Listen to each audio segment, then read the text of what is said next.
علیکم ورحمۃ اللہ وبرکاتہ۔ بچے کی بسم اللہ پر والد کی مغفرت۔ حضرت امام رازی رحمہ اللہ لکھتے ہیں کہ ایک دفعہ حضرت عیسیٰ علی نبینا وعلیہ الصلاۃ والسلام کا ایک قبر پر سے گزر ہوا۔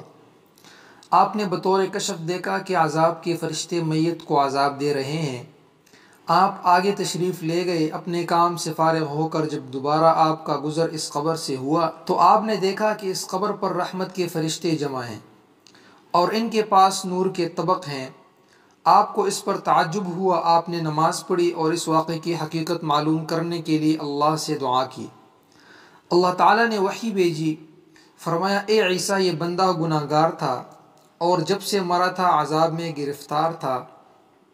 یہ مرتے وقت اپنی بیوی چھوڑ گیا تھا جو کہ حاملہ تھی۔ اس عورت نے اس کے بیٹے کو جنم دیا اور اس کی پرورش کی یہاں تک کہ وہ پڑھنے کے قابل ہو گیا۔ اس عورت نے اس بچے کو مکتب میں بھیجا۔ استاذ نے اسے بسم اللہ الرحمن الرحیم پڑھائی۔